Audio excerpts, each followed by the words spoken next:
नमस्कार दोस्तों, कैसे हो आप। मेरे चैनल में आपका स्वागत है। दोस्तों, आज हम पुरुषोत्तम माह के 10वें अध्याय का श्रवण करेंगे। ऋषि कहने लगे, हे सुंदरी, अब से तीसरा माह पुरुषोत्तम आएगा। उसमें स्नान करने से मनुष्य दोषों से दूर हो जाता है। इसके तुल्य कार्तिक आदि कोई भी मास नहीं है। सब मास तथा पक्ष और भी जो पर्व हैं, पुरुषोत्तम मास की 16वीं कला के बराबर भी नहीं है। 12,000 वर्ष गंगा में स्नान करने से जो फल मिलता है और सिंह के बृहस्पति में गोदावरी गंगा में स्नान करने से जो फल मिलता है, वही फल कहीं भी पुरुषोत्तम माह के एक बार स्नान करने से प्राप्त हो जाता है। यह श्री कृष्ण का प्रिय मास है। इसमें स्नान, दान, जपादि करने से सब मनोवांछित फलों की प्राप्ति होती है। इसलिए तुम भी पुरुषोत्तम मास की सेवा करो। मुनि राजकन्या को ऐसे वचन कहकर चुप हो गए। श्री कृष्ण कहने लगे, हे अर्जुन, मुनि के वचन सुनकर भावों से प्रेरित होकर वह मूढ़ बाला क्रोधित होकर बोली, हे ब्राह्मण, मुझको आपके वचन ठीक नहीं लगे।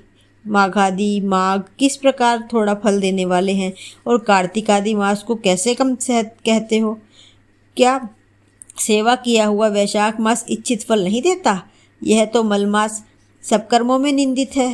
हे मुने, सूर्य संक्रांति से रहित मलमास को आप श्रेष्ठ कैसे कह सकते हैं?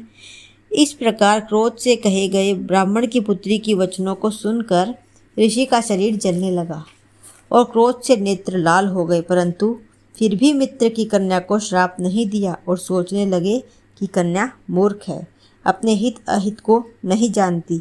पुरुषोत्तम का महात्म्य जो बड़े बड़े ज्ञानी भी नहीं जानते, तो कम बुद्धि वाले पुरुष और कन्याएं कैसे जान सकती हैं?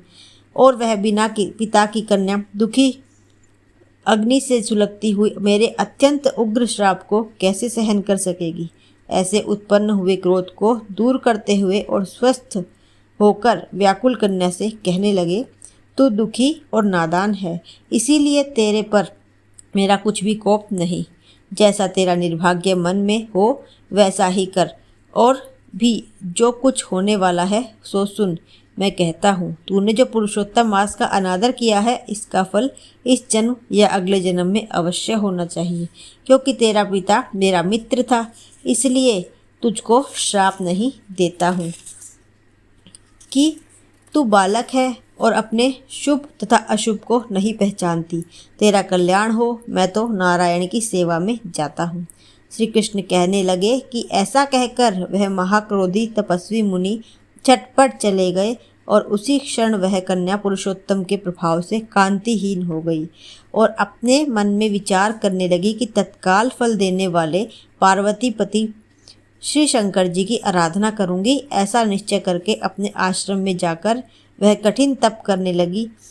सूत जी कहने लगे, वह बाला प्रबल मुनि के वचनों को निंदित कर तथा बहुत फल वाले विष्णु और सावित्री पति ब्रह्मा को छोड़कर अपने वन आश्रम में केवल शंकर भगवान की सेवा करने लगी। यहाँ पर 10वां अध्याय भी समाप्त होता है। आपको कैसी लगती है मेरी कथा? आप मुझे अवश्य बताएं, कमेंट करें, चैनल को सब्सक्राइब करें और वीडियो को शेयर करें, ताकि आपके सगे संबंधियों तक यह वीडियो पहुँचे और उनको भी पुरुषोत्तम माह की कथा का लाभ मिले। राधे राधे।